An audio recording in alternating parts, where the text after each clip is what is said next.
Les ARIA sont les associations régionales de l'industrie automobile. Ce sont tout simplement des regroupements des acteurs de la filière automobile dans les régions. Régionales.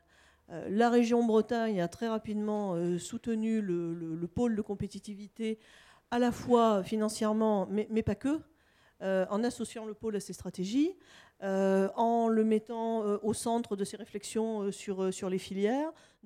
Et donc, on a des directions d'achat, il y a des directions de production fortement implantées dans les territoires qui ont eu, je pense, un rôle déterminant dans, j'allais dire, la plupart des ARIA, c'est peut-être un petit peu faux, mais dans certaines ARIA, qui ne s'appelaient pas forcément d'ailleurs ARIA. Les constructeurs sont à l'origine de la constitution de certaines ARIA, d'ailleurs. Voilà. Et donc, par exemple, sur votre carte, et je voulais le faire remarquer, puisqu'on n'en a pas eu le temps de revenir. En reparler avant. Ah, voilà. Simplement, quand on voit Alsace, Franche-Comté, Vosges, Perf-Ouest, c'est vieux.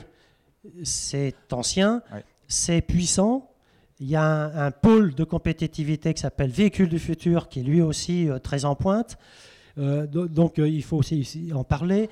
On a oublié aussi dans cette carte-là, et je crois faudrait que vous la mettiez à jour, c'est la vôtre. Non, mais c'est pas une critique que je fais, mais pour tous ceux qui sont ici avec nous cet après-midi, on voit l'Île-de-France.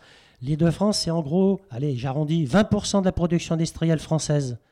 Correct. En effet, donc le FMEA, pour rappel, donc en effet, c'est deux fonds. C'est un de 600 millions qui investit dans les sociétés des équipementiers de rang 1 et 50 millions rang 2 qui investit dans les sociétés de rang 2.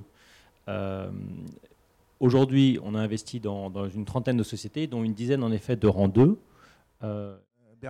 Mais la filière, c'est nous tous, entre parenthèses, nous tous et nous toutes. Et il n'y a jamais eu autant d'opportunités pour l'industrie automobile française aujourd'hui.